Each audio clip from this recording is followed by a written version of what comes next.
좁은 문으로 들어가라. 멸망으로 인도하는 문은 크고 그 길이 넓어 그리로 들어가는 자가 많고 생명으로 인도하는 문은 좁고 길이 협착하여 찾는 자가 적음이라. 마태복음 7장 13절 14절 말씀. 아멘. 길에는 여러 가지가 있습니다. 짐승 다니는 길이 있고 사람 다니는 길이 있고 또 자동차가 다니는 길이 따로 있습니다. 기차가 다니는 철길이 있으며 비행기가 다니는 항로가 있고 또 배가 다니는 해로가 있습니다. 각자는 각자 길로만 가야 합니다. 사람이 항로로 갈 수 없고 또 비행기가 해로로 갈 수가 없습니다. 그래서 길이란 각각의 존재가 가야만 하는 당위성, 법칙 이런 것을 의미합니다. 오늘 성경에 보면 인생에는 크게 두 가지 인생 길이 있다고 합니다. 의인의 길, 악인의 길이 그것인데 오늘 본문에서 좁은 길이란 의인의 길을 말하는 것이고 넓은 길은 악인의 길입니다. 그렇습니다. 오늘 본문은 기독교인으로 산다는 것, 기독교인의 생활이라는 것이 무엇인지를 오늘 비유를 통해서 보여주는데 1차적인 목적이 있다고 하겠습니다. 이 비유를 통해서 예수님은 산상설교의 결론의 문을 열고 계십니다. 예수님의 산상설교의 결론에서 강조하는 한 가지, 그것은 행하는 것입니다. 실천신앙을 강조합니다.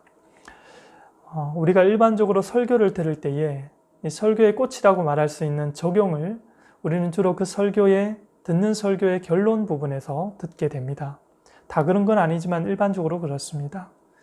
마찬가지입니다. 예수님의 산상설교도 오늘 결론의 시작 지점에서 예수님이 강조하는 것은 바로 실천입니다.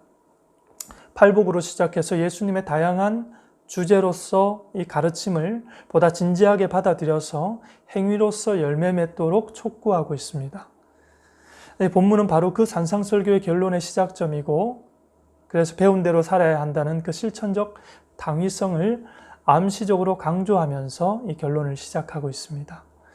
그런 면에서 지금 설교를 듣고 있는 분들은 할 수 있다면 영상을 잠시 멈추셔도 좋겠습니다.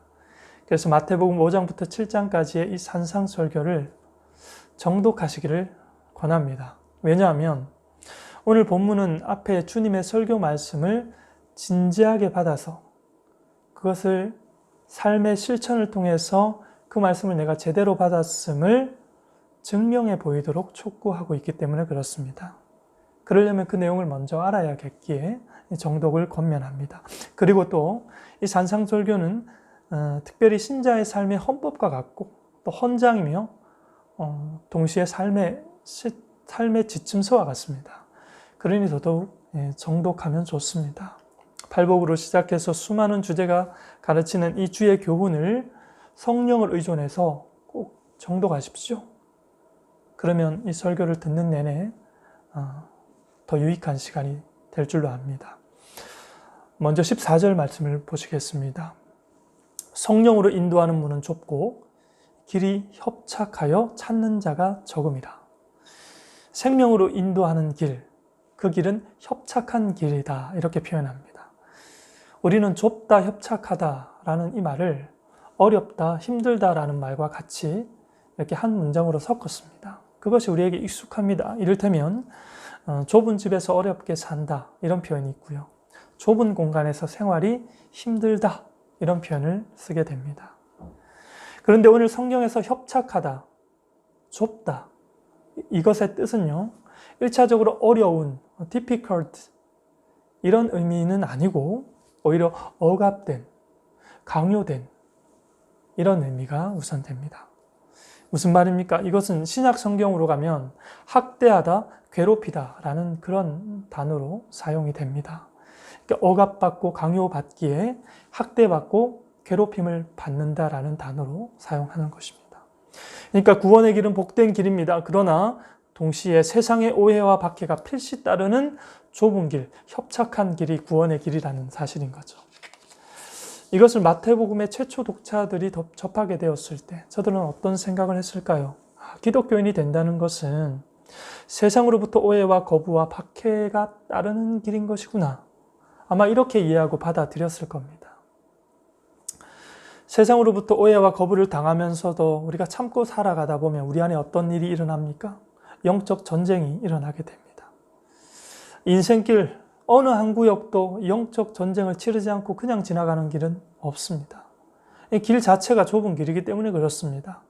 마치 낮에는 덥고 밤에는 추운 그 사막길을 횡단하는 것처럼 우리가 가는 길이 좁은 길입니다. 세상은 기본적으로 마귀의 통치 영역이기 때문에 하나님의 모든 뜻이 적대적인 구조를 갖고 있습니다. 그렇기 때문에 우리가 가는 길이, 말씀대로 갖는 우리의 길이 길 자체가 좁은 길이 되는 것입니다. 살다 보면 어느 한 경우에만 부딪혀서 세상으로부터 압박받고 오해받는, 그래서 하나님의 도움이 부분적으로만 필요한 것이 아니라 우리의 길 자체가 세상으로부터 적대적인 인생 길이기 때문에 총체적으로 오해받고 거부받는 길, 좁은 길, 협착한 길입니다. 그런데 말씀이 있지만 이 말씀을 거절하고 살면 세상적인 인생의 강요는 없죠. 살던 대로 살면 압박은 없습니다. 그런데 이 보냄받은 성령께서 우리를 그냥 내버려 두지 않습니다. 하나님께서 우리가 당신의 자녀된 증거를 성령으로 주셨고 우리는 결국 성령을 받았는데 그 성령이 우리를 우리 마음대로 살도록 버려두지 않는다는 겁니다. 협착하여 좁은 길 가도록 끝까지 우리를 붙들고 놓지 않습니다. 성경 에베소서를 보시면 성령은 하나님께서 우리에게 주신 최고의 선물이라고 표현합니다. 하나님의 선물이라는 표현을 합니다. 우리를 위한, 우리에게 필요한 모든 좋은 것이 그 안에 다 함축되어져 있습니다. 하나님이 우리에게 주신 최고의 선물이죠. 그런 선물을 기다리다가 주시니 덥석 받아서 성령이 우리 안에 계시게 된 것이 아닙니다. 전혀. 성령이 말씀을 따라 어두운 우리 마음의 빛에 자정하신 것이죠. 또 강제성을 가지고.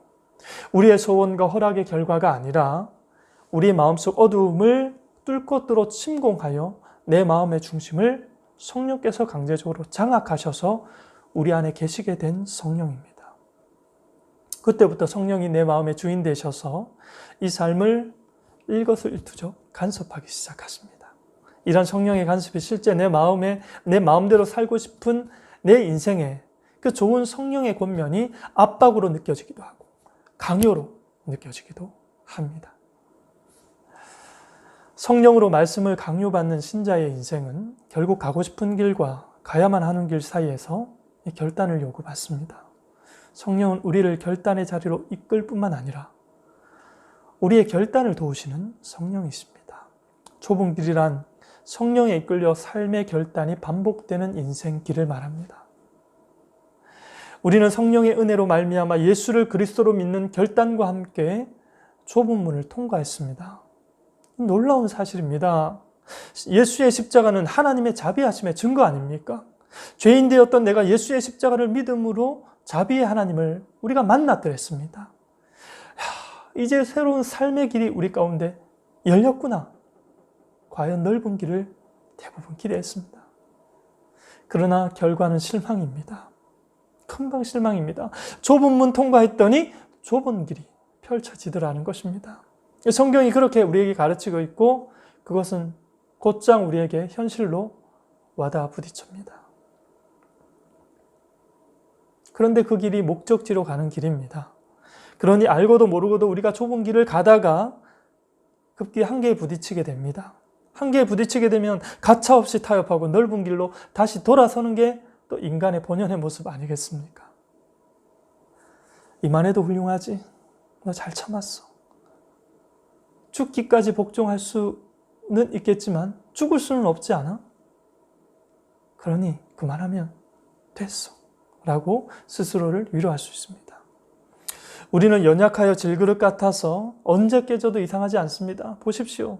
구약의 이스라엘 백성들의 넘어지고 다시 일어나는 일을 반복하는 저들의 실패의 역사를 보면 우리는 너무 잘 알 수 있고 그보다 더 분명한 증거는 예수 믿고 걸어왔던 우리의 삶의 여정길을 돌아볼 때 우리가 질그릇 인생이라는 것을 확인할 수 있습니다. 이런 질그릇 인생, 하나님께서 고아처럼 버려두지 않으시고 우리에게 누구를 주셨다고요? 성령을 주셨습니다. 성령은 우리 가운데 오셔서 단지 방향을 제시하는 분이 아니라 우리의 아버지요 어머니의 역할을 감당하게 되셨어요. 여러분, 성령이 우리에게 역사하신다는 표현은 우리에게 대체적으로 익숙합니다. 그런데 성령이 우리를 공격하신다라는 표현은 익숙하지 않습니다. 종교개혁 일선에서 일했던 마틴 루터나 요한 칼빈이 성령이 우리를 공격한다, 이런 표현을 아주 즐겨 사용했습니다. 왜 그렇게 표현했을까요? 우리 안에 여전히 힘으로 작용하고 있는 이 옛사람을 염두에 두고 그렇게 표현했을 겁니다. 성령이 나에게 원수 같을 때가 한두 번이 아닙니다. 이렇게 지배할 수가 없고 내 안에 숨겨둔 수치를 가차없이 드러내시는데, 정말 우리가 마음을 단단히 먹고 그분 앞에 설지라도 낙심하고 좌절하는 일이 비일비재하더라는 것이죠. 그렇게 성령을 우리는 자주 원망했습니다. 원망을 넘어서 그분을 무시하면서 삽니다. 우리가 부모와 자녀 관계가 늘 아름답지 않지 않습니까? 특별히 사춘기가 되면 부모의 말도 무시하지 부모의 존재까지 무시하고 싶은 충동이 우리에게 찾아옵니다. 그래서 마치 성령은 우리의 부모님과 같습니다. 사춘기의 때를 살아가고 있는 우리의 부모와 같습니다. 14절 하반절에 보시면요, 그 길, 이 좁은 길은 협착해서 찾는 자가 적다고 그렇게 표현합니다. 상식적으로 길이 좁으니까 찾는 사람도 아무래도 적겠죠. 그런데 거기까지 하면 되는데 우리의 궁금증은 더 깊이 들어갑니다. 그것이 문제입니다. 나는 과연 몇 %의 확률을 뚫고 지금 이 길을 걸어가고 있는 것일까? 아니, 성경에 보니까 이 좁은 문을 통과했다고 다 좁은 길만 가는 것은 아니던데, 그래서 과연 좁은 문을 통과해서 좁은 길로 끝까지 가서 목적지에 도달하는 사람들은 과연 얼마나 될까? 그 확률은 얼마나 될까? 나는 과연 그 목적지에 끝까지 도달할 가능성은 얼마나 될까? 이런 질문인 것이죠. 이런 질문이 있는 자에게 오늘 본문과 병행구절인 누가복음 13장을 소개합니다. 누가복음 13장을 보시면 예수께서 예루살렘을 여행하실 때에 예수님이 이런 질문을 받으시는 부분이 있어요. 주여, 구원을 얻는 자가 적습니까? 얼마나 적습니까? 가능성이 과연 몇 프로나 됩니까?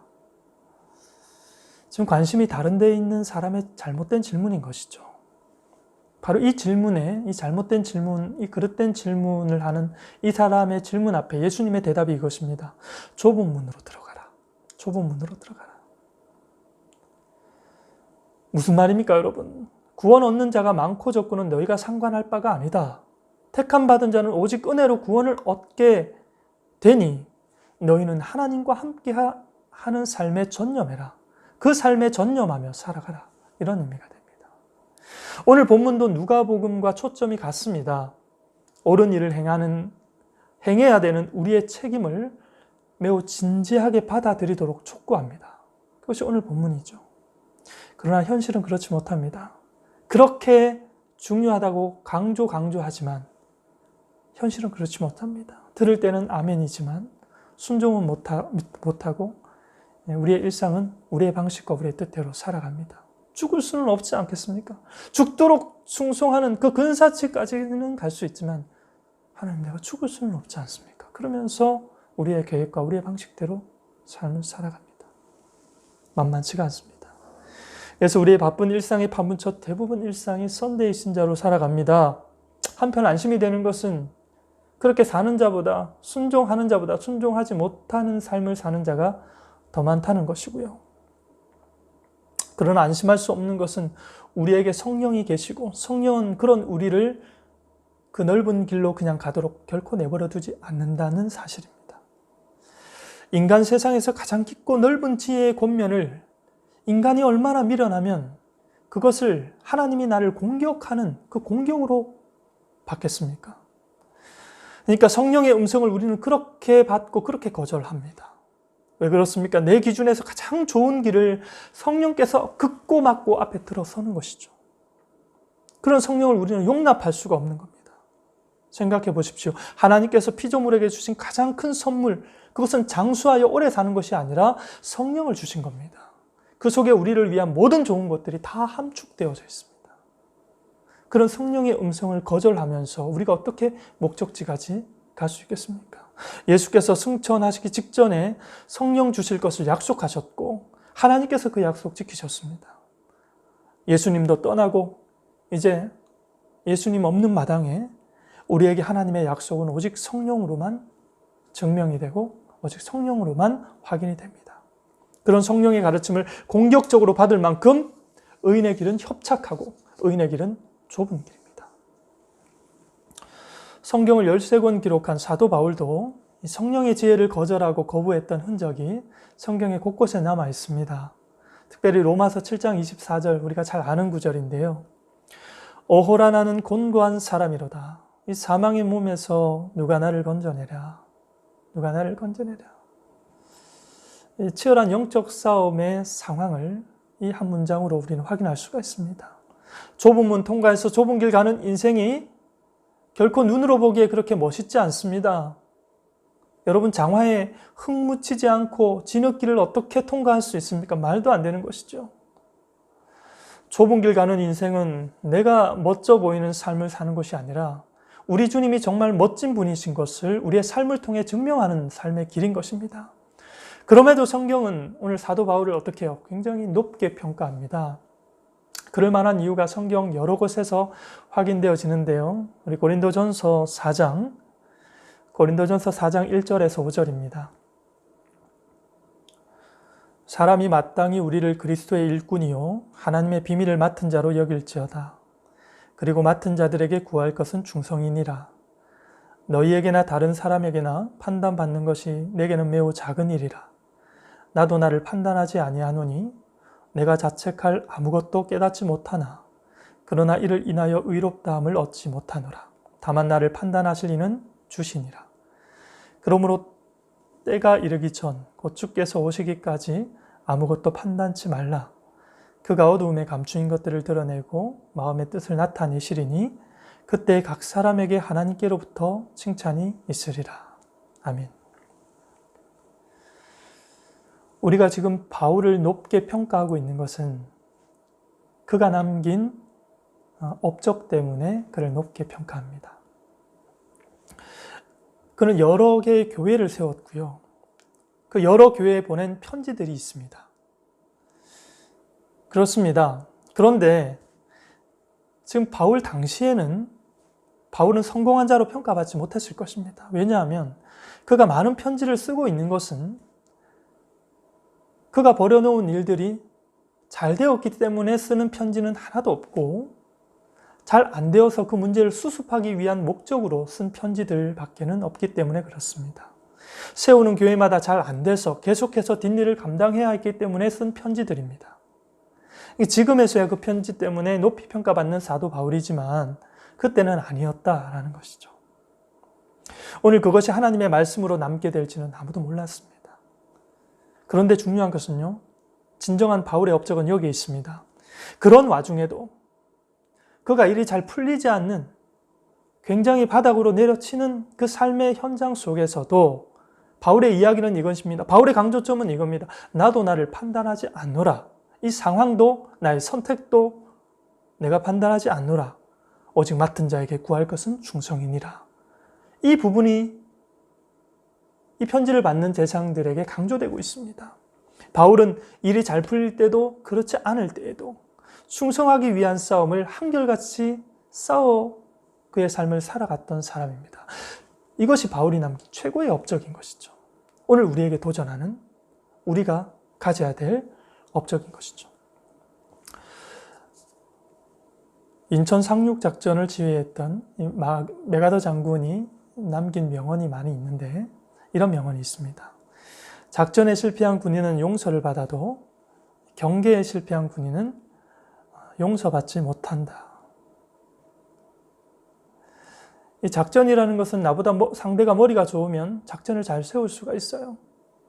그래서 그 작전으로 성공할 수 있습니다. 그러나 경계를 서는 일은 성실과 열심만 있으면 가능합니다. 여러분, 하나님이 우리에게 무엇을 맡길지 모릅니다.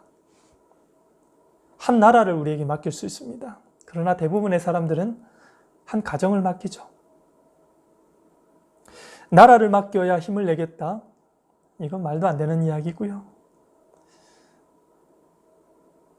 맡은 일에 충성을 다할 것을 이야기하는 것입니다. 우리가 우리 일을 정하지 않습니다. 하나님이 우리에게 정해주시고 그렇게 맡겨진 일을 우리는 감당하는 것이죠. 작전은 하나님께 있고 경계는 우리의 몫입니다.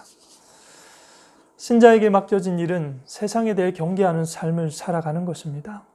그러면 작전은 하나님께 있지만 경계하는 삶은 우리의 몫입니다. 우리의 삶의 경계를 늘 부추기시는 성령을 의존하셔야죠. 마귀가 지배하는 세상은 총체적으로 그 말씀에 대해 적대적입니다. 그러니 일상의 경계태세를 우리는 늘 가져야 합니다. 경계가 없으면 뭐도 없습니까? 영적 싸움도 없습니다. 경계하기 때문에 우리가 하나님의 백성으로 의식하면서 그 말씀대로의 삶을 구축하기 때문에 영적 싸움이 주어지는 것이죠. 흘러가는 대로 살아가면 신자다울 필요가 없습니다. 말씀을 기준으로 세상을 경계하기 때문에 싸움이 있고 그것조차 싸움이 되어지는 것이죠. 성도 여러분, 의인의 길은 인생 끝까지 좁은 길임을 명심합시다. 의인이 넓은 길 선택해서 잘 살아가는 것 같아도 그 길이 좋은 길일 수는 없는 것입니다. 왜 그렇습니까? 목적지로 가는 길만 좋은 길이기 때문에 그렇습니다. 외롭고 협착하지만 목적지로 가는 길이 그 길이 좋은 길입니다. 그 길은 좁아서 불편하지만 결코 불안하지 않는 길입니다. 왜냐하면 목적지로 가고 있기 때문에 그렇습니다. 죽을 때까지 자기 길도 모르고 죽는 사람들이 얼마나 많이 있습니까? 저들과 우리는 근본적으로 다릅니다. 그러니 먹고 사는 일에 구애받지 않는 군인처럼 삽시다. 세상을 마치 잠시 거쳐가는 정거장으로 인식하며 오늘을 삽시다. 하루에도 일거수일투족 우리의 삶의 경계태세를 잃지 맙시다. 우리 인생의 그리스도인이라는 신분만큼 귀하고 복되고 크고 중요한 것이 또 어디 있습니까? 정말 그렇지 않습니까? 삶이 깊어질수록 내가 인생 잘 살고 있는가 질문을 자주 하게 됩니다. 자주 할 뿐만 아니라 더 깊게 또 그 질문에 더 무게를 두게 됩니다. 무슨 말입니까? 지금 우리에게 필요한 것은 편한 길이 아니라 목적지로 가는 길이 필요한 것이죠. 그런 면에서 좁은 길은 세상에 없는 가장 좋은 길입니다. 이 길을 여러분 정말 잘 들어서신 겁니다. 좁아서 불편한 인생살이, 이것은 우리가 삶의 경계태세를 통해서 영적 싸움을 통해서 우리가 분별해내면 됩니다. 이것이 실제 우리의 몫이기 때문에 그렇습니다. 그래서 하나님께서 맡기신 이것이 우리의 일인 것이죠.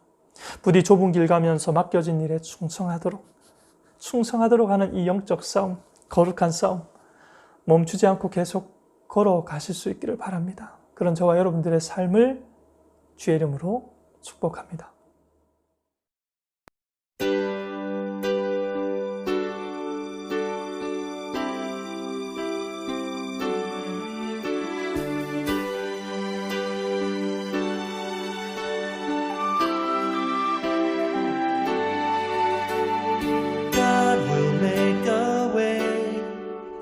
Where there seems to be no way, He works in ways we cannot see. He will make a way for me. He will be my guide, hold me closely to His side. With love and strength for each new day, He will make a way. He will make a way. Oh, God will make a way where there seems to be no way. He works in ways we cannot see. He will make a way for me. He will be my guide, hold me closely to His side. With love and strength for each new day, He will make a way. He will make a way. By a roadway in the wilderness,